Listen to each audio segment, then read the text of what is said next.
বনদস্যুদের কড়া হুঁশিয়ারি দিলেন বনমন্ত্রী। সারা রাজ্যের মধ্যে বনজ সম্পদ পাচারের করিডোর সিপাহীজলা জেলা এবার বন মাফিয়াদের বিরুদ্ধে নেওয়া হবে কড়া পদক্ষেপ। বিশ্রামগঞ্জ সচিন দেববর্মন স্মৃতি কলাক্ষেত্রে সোমবার দুপুর আনুমানিক ৩টা নাগাদ আয়োজিত সিপাহীজলা জেলা ভিত্তিক বন দপ্তরের জাইকা প্রজেক্টরের পর্যালোচনা সভায় এই কথা বলে হুঁশিয়ারি দিলেন বনমন্ত্রী অনিমেষ দেববর্মা। তাছাড়া এই দিন অনুষ্ঠানে উপস্থিত ছিলেন সিপাহীজলা জেলা পরিষদের সভাধিপতি সুপ্রিয়া দাসদত্ত, জেলা বন দপ্তরের আধিকারিক সহ বন কর্মীরা। সবুজায়ন রক্ষা করার ক্ষেত্রে সমস্ত বন কর্মীদের সঠিকভাবে দায়িত্ব পালন করার বিষয় নিয়ে অবগত করেন এদিনের বনমন্ত্রী। Bureau report Dharmanagar. সিপাহীজলাটা হচ্ছে স্মাগলিং এর করিডোর।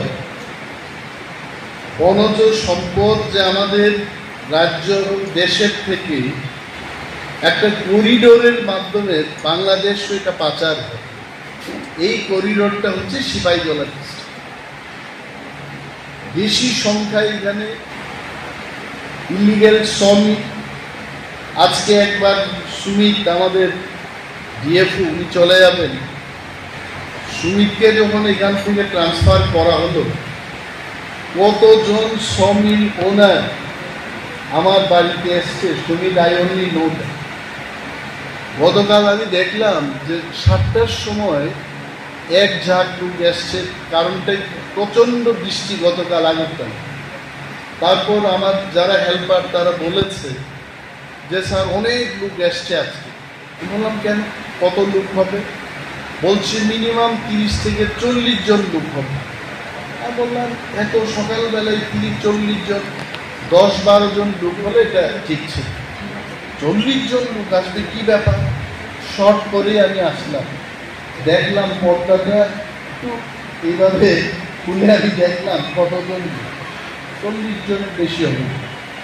তাদের একটাই দাবি, সুমিত দেবকে এখান থেকে আমরা যেতে দেব না। মানে as a DFO we want him in Sepahijala. আমি আর কিছু বললাম না, বললাম ঠিক আছে। কারণটা হচ্ছে তার যে রেড করা। আপনারা নিশ্চয়ই জানেন যে Sumit Deb in our department one of the finest forest officer. যে ফরেস্ট অফিসার ফরেস্ট প্রটেকশন দিতে গিয়ে সবচাইতে বেশি ভালো কাজ করছে। I am not telling that others are not working, but এই পরিস্থিতিতে, রাজ্যের যে পরিস্থিতি, এই পরিস্থিতিতে গত 15 মাসে আমি যা দেখেছি, all DFOs are reporting to us, all SDFOs are reporting to us. DFO এর মধ্যে আমি বলবো যে প্রটেকশনের ক্ষেত্রে প্রটেকশনকে সুমিত দেবের মতো অফিসারে কিন্তু প্রটেকশন দিতে পারে।